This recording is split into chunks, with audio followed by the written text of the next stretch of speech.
Assalamu alaikum students. I am Syed Irfan Ali Shah and you are watching my YouTube channel Instant Physics Study. Student, class 10 की physics की book से electrostatic chapter से आज मैं एक important topic की video बनाने जा रहा हूं। जिन स्टूडेंट्स ने अभी तक चैनल सब्सक्राइब नहीं किया तो सबसे पहले आप लोग चैनल सब्सक्राइब करें, वीडियो को लाइक शेयर लाजमी करें। स्टूडेंट्स, आज जो मेरा टॉपिक है दैट इज इलेक्ट्रोस्टैटिक हमारे पास, ठीक है।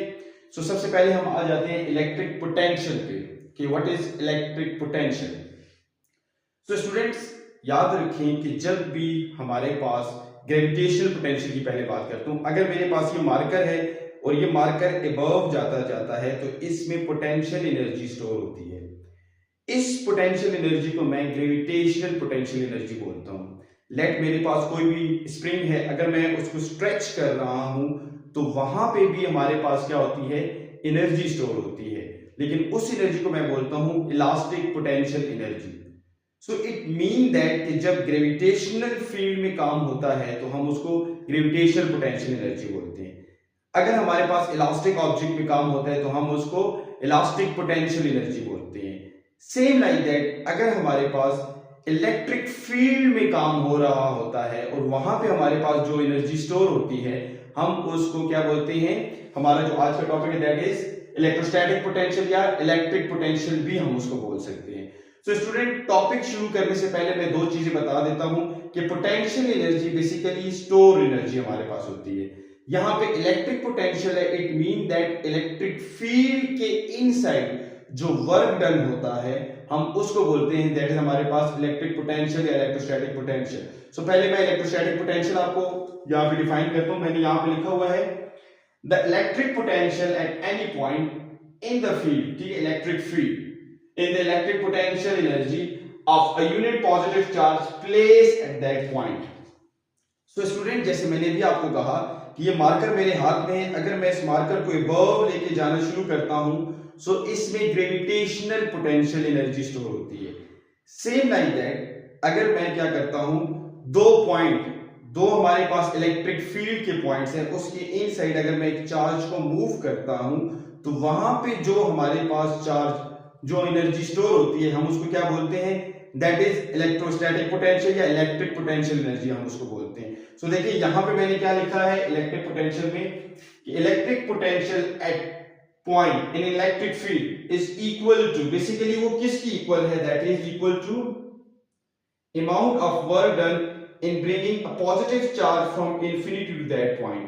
It mean that कि जो इलेक्ट्रिक फील्ड के इनसाइड वर्क डन होता है उस वर्क डन को हम क्या बोलते हैं, वो हमारे पास इलेक्ट्रिक पोटेंशियल होता है, या मैं यूं भी बोल सकता हूं कि work done per unit charge, this is also called electric potential. देखिए मैं इसका फार्मूला कैसे लिखता हूं, आप लोग देखिए, ठीक है। फार्मूला तो देखिए मैंने यहां पे लिखा हमारे पास इलेक्ट्रिक पोटेंशियल को हम V से डिनोट करते हैं and that is W by Q। आप इसको स्मॉल q से लिख दें तो ज्यादा अच्छा होगा। तो देखिए work done per unit charge mean work done per unit charge in electric field, this is called electric potential. अब देखिए मैंने यहां पे एक हेडिंग बनाई हुई है दैट इज नेचर, कि हमारे पास इसकी नेचर क्या है। तो देखिए यहां पे मैं सिंपली लिख देता हूं कि basically electric potential is a scalar quantity।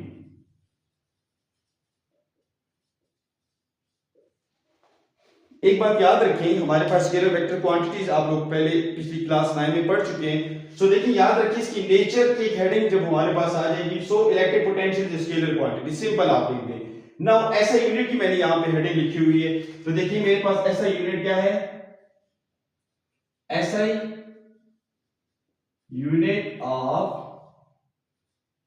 Electric potential is volt, ठीक है। ये हमारे पास वोल्ट की इक्वल है विच इज इक्वल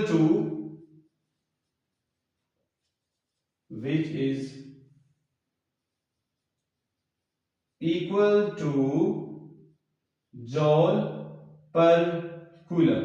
अब मैं आपको ये भी बताता हूं कि ये जॉल पर कूलम कैसे है। तो देखिए वर्क का जो यूनिट है दैट इज जॉल एंड चार्ज जो हमारे पास है दैट इज कूलम। सो इसको हम यूं भी लिख सकते हैं कि जॉल पर कूलम। सो ये हमारे पास 1 वोल्ट के इक्वल है। इट मीन दैट अगर एक हमारे पास चार्ज 1 कूलम चार्ज जब हमारे पास मूव होता है और 1 हमारे पास जॉल वर्क डन करता है, सो वो हमारे पास किसके इक्वल हो जाता है, वो 1 वोल्ट के इक्वल हो जाता है। मैं यहां पे यूं भी लिख सकता हूं कि 1 जॉल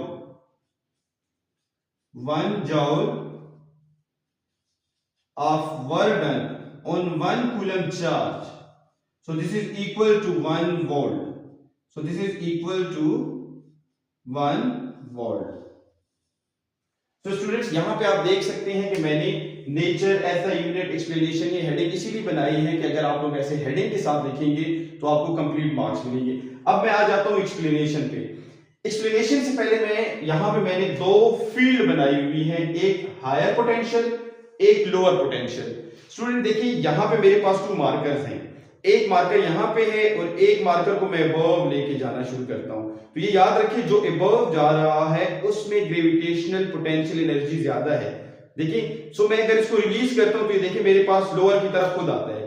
सो इट मीन दैट कि हायर पोटेंशियल से लोअर पोटेंशियल की तरफ चार्ज खुद आएगा। मीन हायर पोटेंशियल से लोअर पोटेंशियल की तरफ कोई भी चीज खुद आती है। जैसे हम लोगों ने क्लास 9 में पढ़ा था कि high temperature goes to low temperature, हमने पढ़ा था high pressure goes to low pressure. Same like that जब चार्ज को आप इनसाइड इलेक्ट्रिक फील्ड में रखेंगे वो ऑटोमेटिकली खुद ब खुद high potential to low potential move करना शुरू करता है। ठीक है, सो देखिए यहां पे मेरे पास लेट मैंने इस प्लेट को या इस साइड को हमने ए का नाम दे दिया और इसको हमने बी का नाम दे दिया। So higher potential to lower potential. तो देखिए मैं अब इसको एक्सप्लेनेशन में कैसे लिखता हूं। ठीक है, मैंने चार्ज Q is move, या हम इसको भी लिख देते हैं is place in electric field.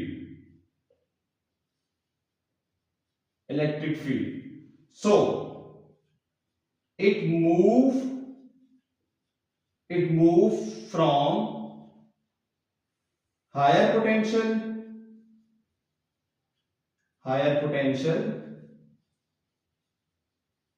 और उसके साथ मैंने A लिख दिया बिकॉज यहां पे मैंने हायर पोटेंशियल को A का नाम दिया। सो मैंने यहां पे लिख दिया so it move from higher potential A to lower potential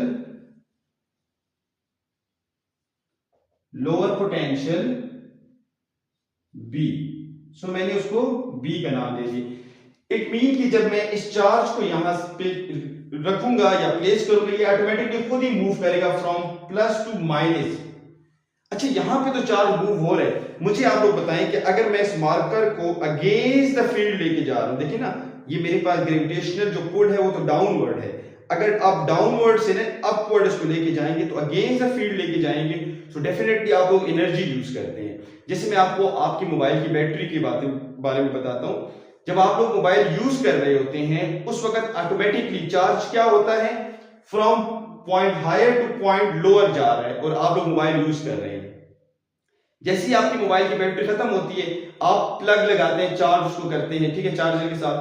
अब क्या होता है कि बाहर की फील्ड, बाहर की जो एक्सटर्नल फोर्स होती है वो आती है और वो चार्ज को क्या करती है from lower potential to higher potential लेकर जाएगी। तो यहां से चार्ज इधर आके जमा होते रहते हैं और एक टाइम ऐसा आता है कि यहां पे चार्ज फुल हो जाते हैं, बैटरी आपको ऑप्शन देती है कि बैटरी फुल। ठीक है, अब ये क्या है कि जब आप अगेंस्ट द फील्ड काम करेंगे, अगेंस्ट द फील्ड, तो आपको एक्सटर्नल सोर्स, एक्सटर्नल एनर्जी की जरूरत होती है। जैसे मार्कर को मैं अगर अगेंस्ट द फील्ड लेके जाता हूं, ठीक है कि इसमें एनर्जी स्टोर हो रही है बट इसमें आपकी फोर्स लगती है।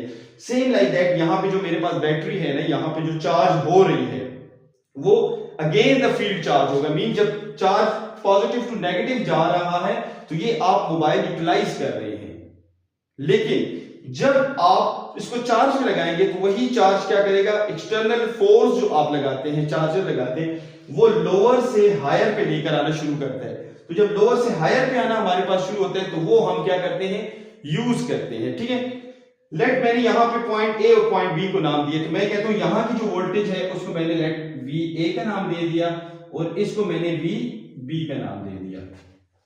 ठीक हो गया। अगर मैं इसके ऊपर टोटल फाइंड करना चाहता हूं कि हमारे पास टोटल यहां पे कितनी एनर्जी है या हमारे पास क्या है, तो मैं उसको यूं लिख सकता हूं कि V, ठीक है ना, इसको मैं स्मॉल ए लिख देता हूं Q, एंड इसको मैं लिख देता हूं V small b and Q। तो देखिए एनर्जी जो आप सप्लाई करेंगे,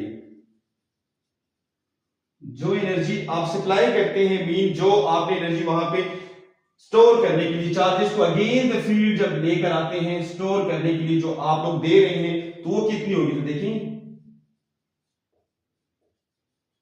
energy supplied is equal to E, उसको मैं E के नाम से लिखता हूं, और बेसिकली वो मेरे पास किसकी इक्वल होती है, वो मेरे पास VB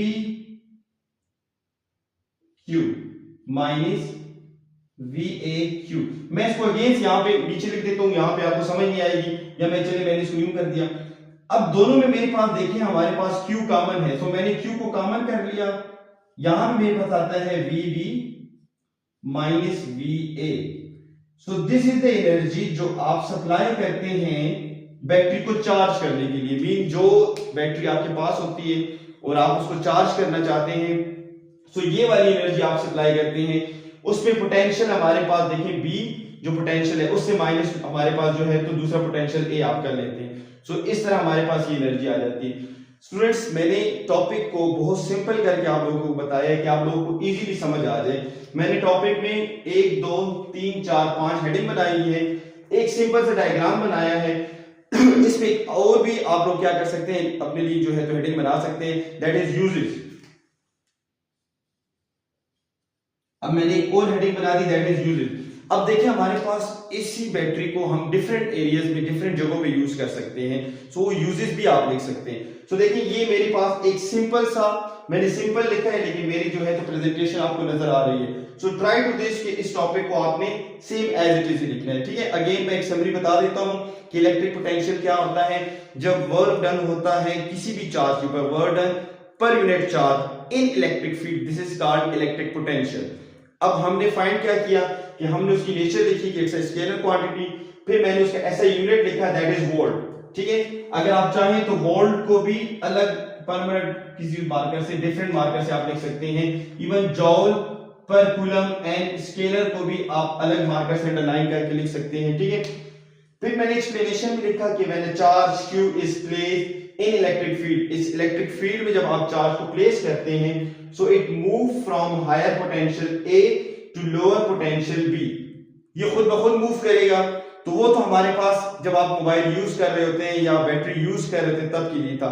लेकिन अगर मुझे बैटरी को चार्ज करना है, mean electric potential, mean potential energy store करनी है मैंने, तो फिर मैं क्या करूंगा, एक्सटर्नल सोर्स, एक्सटर्नल एनर्जी दूंगा।